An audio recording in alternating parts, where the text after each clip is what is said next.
Hello, guys, and welcome back to Trekyards. It's time to discover something. Look, I found Commander Cockings. It's right there. Hi. Over there, I guess. Hi, guys. Yes, that is in this cause.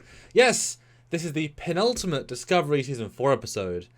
Has the build-up been paid off now? Are we leading into that? You've just watched it, Stuart. You're right off the heels. Eager to hear what you think. Full spoilers, guys. Full spoilers. What do you think of Star Trek Discovery Season 4, Episode 12? I actually really enjoyed it. It didn't feel like a filler episode at all. It felt very.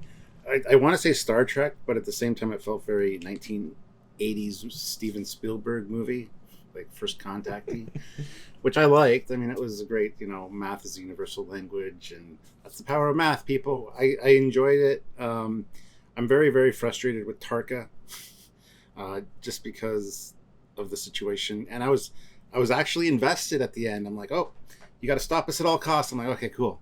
Oh, wait a minute, credits. Damn. So they actually got me on that one. It was a good episode, though. I really did enjoy the discussions and just the whole first contact vibe, unknown, even like a monolith type deal with that sphere that came in. It's like, step on in, and everything was going great. And I was just so frustrated about the plasma thing and just Tark and Book. I'm just like, oh, guys. So it was good. It was good. It's building up to a good enough payoff that the last few episodes feel like distant memories now, and we're finally where we need to be. So how about you? Thumbs up. The last few have been like, doop doop doop. Quality. Where was this? Imagine if this had been Episode 7. When it Yes. mattered, when the story was meaningful. Not to say they haven't not restored love interest, but it shows how superficial many last episodes were to get to this point. And now with one left, it might be an interesting end, but certainly a season of disappointing quality. Not bad necessarily, just like really lowered the bar in terms of overall quality. If this is some, when they actually reach their concept and utilize it and do it in a Star Trek way, excellent. It was a very non-Discovery episode in that they didn't shoot them. Michael didn't get aggressive and yelly and very season one-y. Saru was logical. Say that, but she did yell at Saru. They both yelled. Everything was well balanced. Everyone had a perspective. You got decent character moments around that. It was a lot of good stuff. And yes, there was very, very Star Trek in the discussion of the alien, and you could follow it. It was very well presented in the evolution of it. You could argue it was too easy, but if 32nd century people can't do this, like I could say Kirk, but 32nd century, come on, all credit for that as well. And I appreciate the tendency. You were wrong though, sorry Stuart. They are actually the gas creatures, but that's all good. I'm happy to be wrong. It was just that would have been an interesting twist. But I appreciate they're not aggressive. I like the tone they presented them with them, which is very minimal. They went the Jaws approach. You didn't really see them. You just got a sense of maybe a shape. Like, I liked the way they did it. It's safer to go for the non-view than just showing a CGI alien whale and be like, okay, it's a CGI alien whale. Cool. There's mystery here. There's how big is it? We don't know. There's the scale. So I thought that was... I just wish this had been Episode 7 and you could have 5 more to look forward to where they develop the story further, because they'll stop the situation and end the season on a positive note, and they'll be like, okay, that season happened, and you'll be like, okay, moving on with our lives. It'll have no resonance really, but I did enjoy it. It was one of the best ones of the season by an absolute mile. Yes, and I do like the kind of meta joke that was made in there with, "It's okay, Paul. It's not your fault. No one would have noticed that she was gone." That was kind of funny because considering she hasn't been there all season, he's like, "I looked everywhere for her." Yeah, well, but I mean the Jet Reno stuff I think was good. The whole black licorice thing. How she got another com badge thing and still had hers removed? Like, where'd she grab that from? That kind of didn't jive or make sense too much. Well, it wasn't a com badge, but it was some other tech that she just happened to have on her. It looked like a com badge blank, like before they actually put or assigned it to somebody, maybe. I mean, it didn't have the outer shape, but it looked like it was without that casing. It was like a pre-com badge. Yeah. It was just a shape. It was just because she had to have it. Other than that, I mean, her seeing his calculations, I love that. Just that was going to be a bad thing. So I was wondering where that was going to go, because that's definitely that's the moment of something's going to happen. And I'll jump straight to Tarka as well.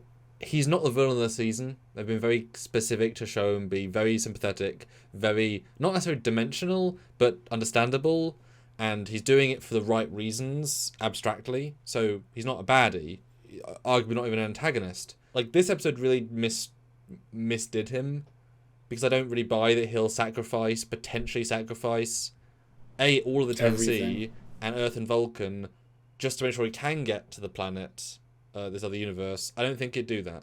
His plan kind of went out the window. It doesn't even seem like he can do that now because he knows once he turns off the power source that everything's going to implode and they're potentially going to die. So it almost seems like he doesn't have time to get the power source and get his plan in order still. Like it almost seems like at this point, who's to say that once he gets the power, like once they deactivate it, that he's not going to get destroyed with everybody else. Like it doesn't make sense. It doesn't seem like a Tarka plan at this point. It just seems like we've come this far.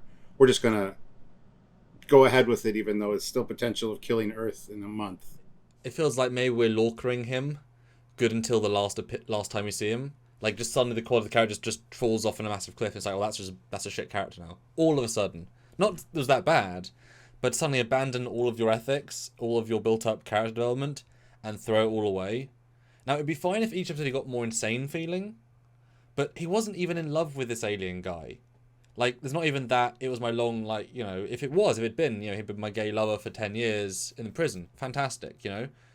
But just, okay, yes, his one friend, fine, sure, that's quite a lot, but to sacrifice possibly all of Earth and all of Vulcan and every ship in between, I don't buy it. Not really for a single second. And he's been wrong about the 10C's power source every step of the way because they always have a bit more tech than he thinks. I kept finding I can get through this thing in 5 minutes or even in 10 hours. Like, how is he the one that can? You know? I know he's a confident man, but I kept waiting for this bounce back of, well, no, he can't really get through it, X, Y, or Z. To think he can actually get to the 10C power plant, it's big enough to have on the ship, seems illogical. Even to think he can like USB plug his transporter into it seems illogical to a certain extent within a few minutes. As soon as you're out of this bubble, they're going to stop you. Do you really think you're going to be able to stop the secondary defense line of this mega advanced species? Like he's suddenly lost a lot of credibility in the story, where it's not even ego based, it's bad writing based, just to make him the antagonist for the sake of it. Like it would have been fine if he like in the bubble and he is the only one that can like scan outside the bubble really properly. He's like, look at this, Booker. And so the Discovery team are like, blind spot, we have no idea. But on his ship, he's like, okay, I see this, there's 10 ships, there's this. And he's like, I understand this people. And they're on my level. And we're like, a bit braggy, but makes sense. It kind of, so there's now a disconnect, I think, between the Discovery stuff, which is really solid, and the other two, which seems to have just gone a side direction of, you know? Because of course 10C can just stop them instantly. I don't know why they're not, you know? Yeah, I like his logic of maybe we can escape, maybe Discovery can, maybe the 10C can even escape. And the 3 minutes that it's going to take for this thing to implode just didn't make a lot of sense. So, yeah, the character's kind of suffering a little bit. I still like Tarq. I like him a little bit less in this episode, obviously, but it just seems like he's got to that point where he's done all of this stuff, which he thought was for the right reasons, and now he has nowhere to go, so he's just going to kind of give it all up. I mean, he's stopping the DMA from affecting other planets in the solar system or in the galaxy at some point, maybe. But it's a weird course trajectory for him to take. So, and if the acting was such that he felt like, oh, I don't care, but his acting has not changed. He was exactly the same as he's been for 10 episodes in terms of vibe, you know, however many he's been in. So yeah, I think they definitely jumped the shark a bit with him. And the book stuff was not overly thrilling because again, you're like, well, book isn't going to go as far as Tarka will. I think they've got to the point where the story is overriding the characters and motivations, and they've misjudged the setup. Despite having a billion years of setup, they've sort of wasted a bit on, you know, recycling plot lines for him. I mean, it's not the end of the world, but you know they're doing so well with that stuff. But the Discovery side of it, really solid, creative, interesting. Really good use of the LED wall space, which I said they haven't used a ton this year, but half the episode is in that, which is fantastic because the actors are truly looking at these lights and these clouds and it's lighting them and you know, they can just stand blankly in a little line. And that's but because it's really there and they're really experiencing it, you know, that was good. That was I was happy with it because it felt so undiscovery, felt very TNG, which is nice. Discovery would shoot at it. Season 1 would shoot it, or they would spore in, or they would lens flare it. No, just learn to talk to it. One thing I thought was an odd choice was to take both Saru and Burnham into the sphere. I mean, one of them I understand, biologist, sure, even Saru with his understanding of his different thinking, I guess. But they should have taken the linguistics guy. There's no sense leaving him on Discovery. If this goes wrong, you still need to communicate. But you left Discovery without a captain, without a first officer, and a president, two presidents, two captains. That's who they took. I thought that was an odd choice. I don't know if anybody else did, but it's just to tell him to stay back just in case you need to communicate more. I kind of get that, but you should have somebody on the ship, either Burnham or Saru still. Like, you should have divided and conquered there a little bit, as opposed to just throwing everybody into the boiling pot, right? It's a symptom of these are our main paid actors. We need to make sure on the screen and justify their appearance. Because if Saru was on the Discovery, wouldn't be in the episode after that point. Or you have to cut them with no updates. So by having them in the scenes, you get to have him in scenes. And he's earning his paycheck for the year. I agree to a lot of extent, mostly because this is they can kill you at any second. And I was honestly a bit annoyed when they're taken into the... I like all the art design, great. Love it. Simple, elegant. It has to be that advanced, elegant to work. Great. And they're like, everything's down. Try and get it back. I'm thinking, do you really think they haven't thought of that? There's zero chance you can get anything back in this bubble. You're not that advanced, It's like you can't fight the Whale Probe song because it's that advanced. I just didn't need to waste time on them saying, trying to reroute this. It's like, you can't. They're disabling everything. If they turn off the warp core, it's off. Small thing, but there's a few moments where it's like, just give up. You can't. They're too smart, Anyway. And so then when you have all or nothing, send everybody. But make it clear, we're not going to hold anything back. Because, Burnham should stay on Discovery. Because the captain needs to get the crew out, but then again, all or nothing sort of plan. That said, Saru is just there, he just presses buttons. He was just a technician anyway. He didn't add any linguistical help besides them all helping together. So it was more of they did a half thing. That said, I did quite like the use of the Discovery Bridge. It feels very TNG-esque that they would reuse that. I wish they lit it way different because at a certain point it just felt like a Discovery Bridge. I would have loved more... Well, they've already done hard blue and hard orange. I don't know what they would have done.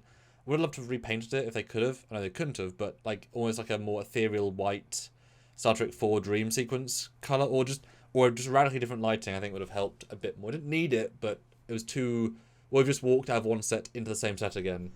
There should have been some distortion like we got with the wormhole aliens, the prophets, whenever they showed or talked to Cisco and they had familiar environments, familiar characters, but kind of like that ethereal kind of... Possibly, or I think because they just literally rebuilt it, it wasn't something ethereal. It's just they just built this physical set. Well, they did say earlier they're scanning every millimeter of the bridge. So the fact that it was identical means they just did a hard copy of it, which I liked. It was just the lighting more. I mean, I did notice they did use an interesting trick where it wasn't an actually wide angle lens, but they had a filter on the lens whereby the edges were out of focus and only the absolute center was in focus. So that was nice and that was good. I just wish a little bit more of that. I mean, that's a minor thing really. They did fine.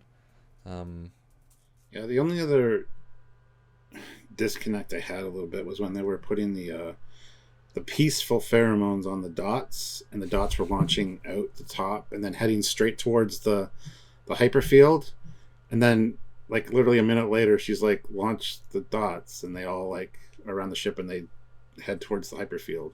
It was a weird... I thought they were each one launching it as it was programmed and going, because that's the way it was represented, but no, I guess they were just launching and hanging out. So small little thing, just wanted to point it out. My only issue with that sequence is they explicitly say there's a power drain closer to the anomaly, but our ships are fine, we can handle it. Dots are tiny with tiny power cores. No mention of how, That's a good point. And they have no shields either. So why mention it if you're not going to utilise it as part of the plot thing? The twist would have been fantastic. It would have been very dark, though. And we're clearly they're clearly responding to. Let's not make it a dark season overall. We started dark, we're going to end positive. So I do appreciate the vibe overall. The best bit was the Star Trek bit. The least good bit was the story bit.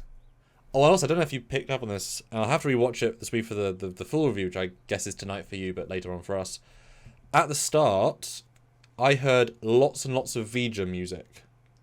In the first scene, when they were seeing it, I was like, that's a chord from Vija. That's a chord from Vija. I was like, everything is pulling me in to Vija cues. And I was like, we just watched Picard, and I heard lots of the Picard, like, they were pulling music. And I was like, oh my god, this is going to be the Vija people. Which would be cool. Vija went through a wormhole. They went outside the galaxy. They found these people. Wasn't that. But I would have been fine technological level-wise. But I was like, damn, that's a lot of Vija cues. I have to rewatch it, but I was like, oh, that's so exciting. But don't put your hopes up, because I don't know if I want that or not. Mystery's fun too. But I did like it. It was definitely one of their best. It tells you, when they actually get to the story part, the actual meat of the story, it's interesting. It's just the journey's been pretty disappointing. Like I said, I'm excited. I'm hooked now for next week, which is the last episode, because I haven't been invested since these last couple episodes to continue, because I was just getting bored and lost interest. So at least they kind of got that feeling back. So let's give them credit for that. But only one. Yeah, I know. And it'll be more actiony, obviously, when they're trying to whatever it. But if the Tennessee don't disable Tarq ship instantly, it'll be, well, that's a plot hole. Like that, I'm sure is an anticlimax. He'll be zooming towards it.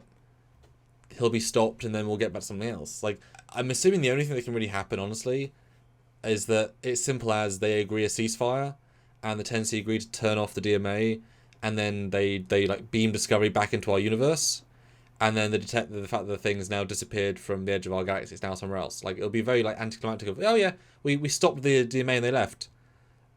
That's the season, guys. Because you can't go them being bad. With one episode left, that's not going to be interesting enough. I'm not interested enough to see them in season 5.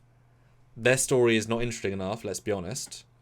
There isn't this build-up, really, for a conclusion. It just has to end gently, simply, with, oh yeah, we taught them down. It's all good.